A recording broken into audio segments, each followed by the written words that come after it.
ការពង្រឹងសមត្ថភាពមានសារៈសំខាន់សម្រាប់មន្ត្រីអនុវត្តច្បាប់បំពេញភារកិច្ចឲ្យមានប្រសិទ្ធភាព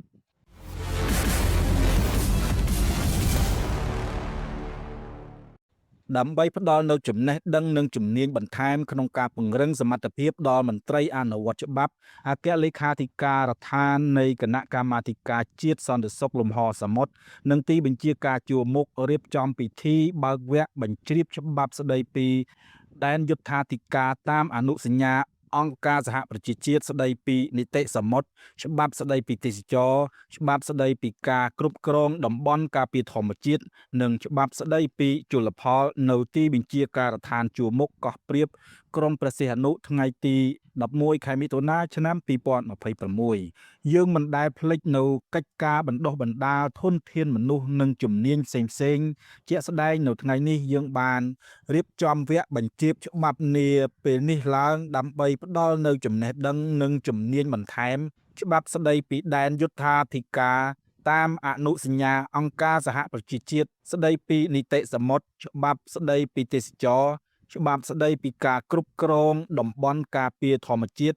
និងច្បាប់ស្ដីពីជលផលជូនដល់សិក្ខាកាមដើម្បីជាមូលដ្ឋានគ្រឹះសម្រាប់មន្ត្រីអនុវត្តច្បាប់ក្នុងការបំពេញភារកិច្ចឲ្យបានត្រឹមត្រូវស្របតាមច្បាប់និងមានប្រសិទ្ធភាពខ្ពស់ដូចនេះទាំងយោធាចារនិងសិក្ខាកាមត្រូវខិតខំបង្រៀននិងរៀនសូត្រនៅច្បាប់ទាំងនេះដែលជាចំណេះដឹងជំនាញសម្រាប់ប្រសិទ្ធភាពការងារនេះគឺជាការលើកឡើងរបស់ឯកឧត្តមមេបញ្ជាការកងទ័ពជើងទឹកអនុប្រធានប្រចាំការនិងជាអគ្គលេខាធិការនៃគណៈកម្មាធិការជាតិសន្តិសុខលំហសមុទ្រត្រូវយកចិត្តទុកដាក់មែនទែនពួកវគ្គនេះខ្ញុំបានជជែកជាមួយខាងអគ្គលេខាធិការ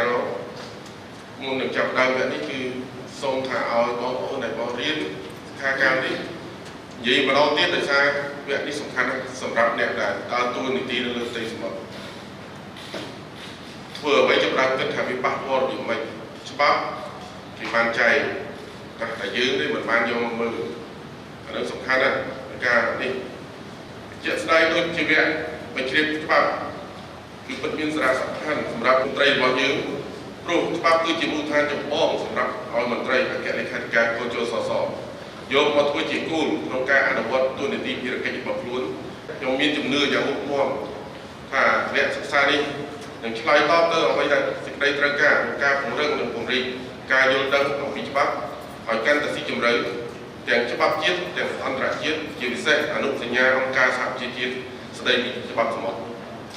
ខ្ញុំសូមផ្ដាំផ្ញើជូនចំពោះឯកឧត្តមអលោកស្រី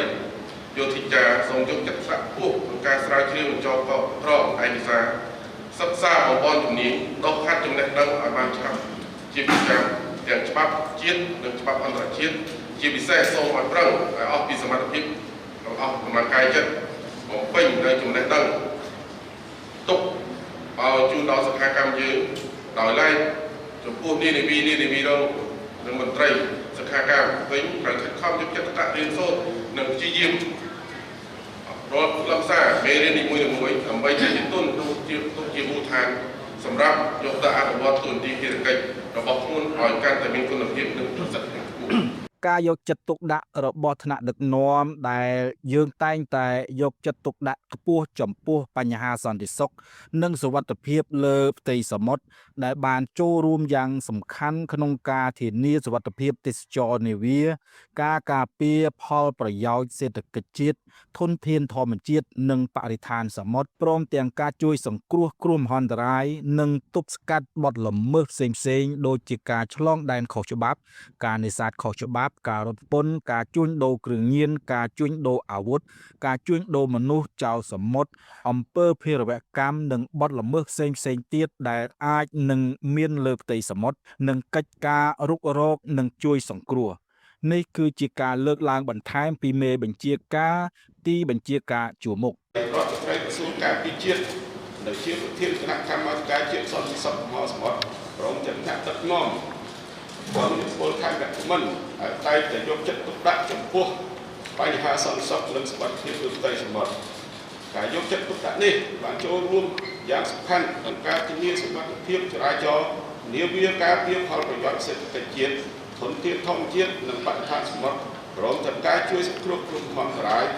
និងទប់ស្កាត់បទល្មើសផ្សេងៗដូច